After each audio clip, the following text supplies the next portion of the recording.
কার্তিক পুজো মানেই বাঁশবেড়িয়ার নাম আমাদের মনে তো পড়বেই। তো আজ আমরা চলে এলাম বাঁশবেড়িয়াতে কার্তিক পুজোর উৎসব দেখতে। প্রথমেই আমরা শুরু করলাম হংসেশ্বরী মন্দিরের চারিপাশের চত্বর থেকে। তো এটি হংসেশ্বরী মন্দিরের লাগোয়াই একটি প্যান্ডেল।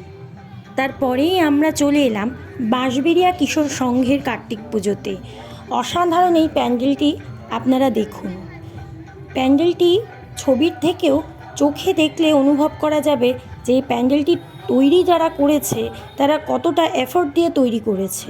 বাঁশবেড়িয়ার কার্তিক পুজোতে কার্তিক ঠাকুর ছাড়াও নারায়ণ, সন্তোষী মা, নটরাজ, মহাদেব এবং গণেশ আরও তাছাড়া অনেক রকমের ঠাকুর পূজিত হন। এখানে যেমন আপনারা দেখতে পাচ্ছেন স্বয়ং নারায়ণের মূর্তি পুজো হয়েছে। খুব সাধারণ জিনিস দিয়ে বানানো এই প্যান্ডেলটি এতটাই সুন্দর হয়েছে যে বোঝাই যায় না, এটি না দেখলে কখনো বোঝাই যেত না যে এত সাধারণ জিনিস দিয়ে এত অসাধারণ শিল্প তৈরি করা সম্ভব।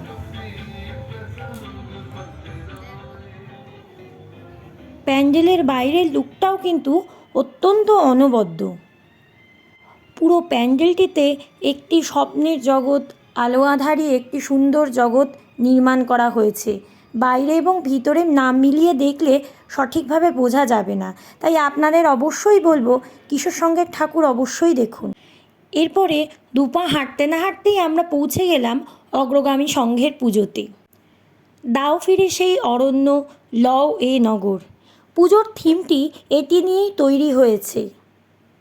ক্রমশ নগরায়নের দিকে এগিয়ে যাওয়ার ফলে আমরা প্রকৃতির যে অসাধারণ জিনিসগুলি হারিয়ে ফেলছি ক্রমশ, এই প্যান্ডেলটিতে শিল্পী সেটাই দেখিয়েছেন। দেখুন, এই যে উপরে দেখা যাচ্ছে একটি মৌচাক এবং চারিদিকে কত সুন্দর মৌমাছিগুলি দেখিয়েছে সেটা আমরা পরে দেখে নেব। এখানে নটরাজ পূজা হয়েছে। এই যে দেখুন মৌমাছিগুলো দেখা যাচ্ছে। অগ্রগামী সংঘের অসাধারণ এই প্যান্ডেলটি চোখে না দেখলে বোঝা যাবে না যে শিল্পীর মনন কতটা সুন্দর হতে পারে। মৌমাছি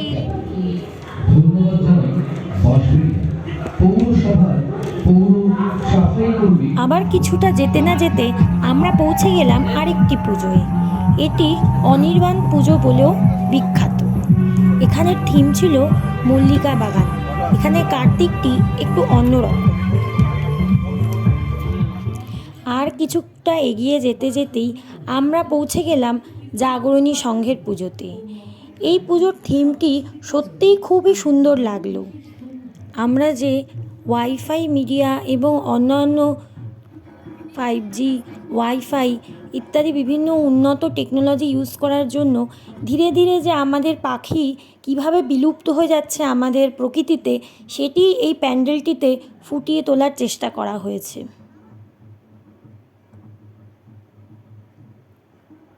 এখানে কার্তিক পুজো হয়েছে, দেখে নিন।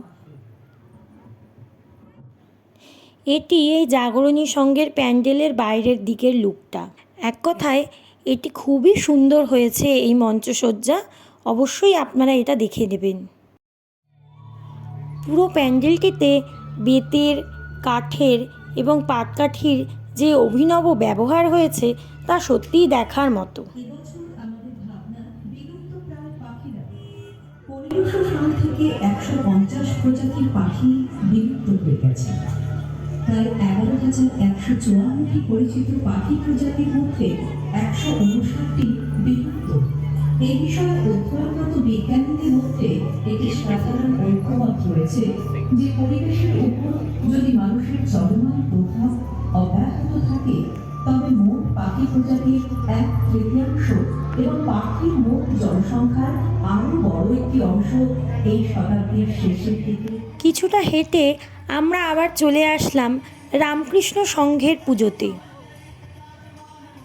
প্যান্ডেলটি খুবই সুন্দর এবং সুউচ্চ হয়েছিল।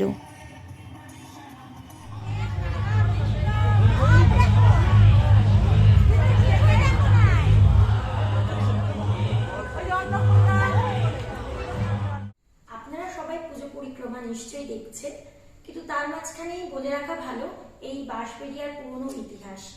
তো বাঁশবেড়িয়ার এই পুজো 400 বছরের প্রায় পুরনো। তো তখন নাম ছিল এর সপ্তগ্রামের অন্তর্গত ছিল, পরবর্তীকালে বংশবাটি নাম হয়েছিল, সে আপনারা হয়তো অনেকেই জানেন। তো প্রথম শুরু হয়েছিল পর্তুগিজ আমলে সেই পুজো। তো কিছু বণিক সম্প্রদায় এখানে থাকতেন, হুগলি নদীর দুই ধারে বণিক সম্প্রদায়রা এই পুজো চালু করেছিলেন এক সময়। তো সেই পুজোর ঐতিহ্য এখনো ধরে রেখেছে বাঁশবেড়িয়া। তো সেখানে মানে এখন দেখা যাচ্ছে যে শুধুমাত্র কার্তিক পুজোই নয়, কার্তিক তো বিভিন্ন রূপে পূজিতই হয় এখানে, বাবু কার্তিক, জামাই কার্তিক, জিলিপি কার্তিক, এগুলো আপনারা না দেখলে সঠিকভাবে বুঝতে পারবেন না যে কার্তিকের কত রূপ আছে, রাজা কার্তিক, এরকম অনেক কিছু আছে। তাছাড়া শুধুমাত্র কার্তিক ঠাকুরই নয়, এখানে নটরাজ, তারপরে নারায়ণ, স্বয়ং নারায়ণ এবং ভারত মাতা, সন্তোষী মাতা, এরকম অনেক দেবদেবী এখানে কার্তিকের সঙ্গেও পূজিত হন। তো এক কথায় এখানে মানে পুরো অনবদ্য, আপনারা আসুন এবং বাঁশবেড়িয়ার এই মানে পুরনো ঐতিহ্যশালী কার্তিক পুজো অবশ্যই দেখবেন। এরপরে পৌঁছে গেলাম আগন্তুকের পুজোটিতে। এখানে পুজোর থিম অপরাজিতা। তো বেসিক্যালি এখানে অপরাজিতা বলতে আমাদের তিলোত্তমাকে বোঝানো হয়েছে। তিলোত্তমার ঘটনাটিতে মানব সমাজকে যেভাবে নাড়িয়ে তুলেছে সেই অভিব্যক্তির প্রকাশ আমরা পাই এই মণ্ডপের প্রত্যেকটি দেওয়ালে দেওয়ালে এবং কোনায় কোনায়। দেখে নিন এই মণ্ডপের সজ্জা। এখানে ঢুকতে গিয়ে আমার মনে হলো কবে শেষ হবে মানব সমাজের এই বর্বর নির্লজ্জতা, কবে বিচার পাবে আমাদের তিলোত্তমা।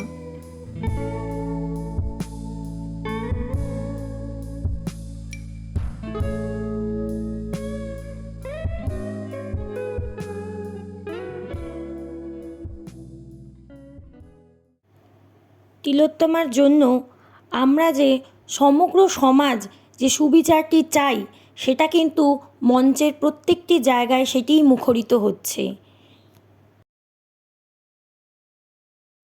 আগন্তুক সংঘের দ্বারা আয়োজিত এই পুজোটি সত্যিই আমার অনবদ্য লাগলো।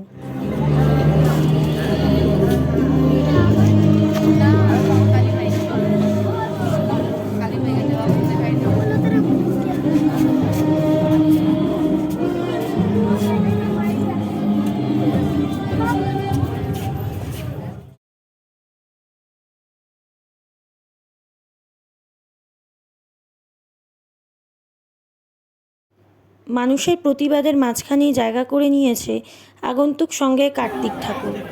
ঠাকুরকে সাজানোর জন্য বেশিক্ষণ ঠাকুরের ছবি তোলা গেল না।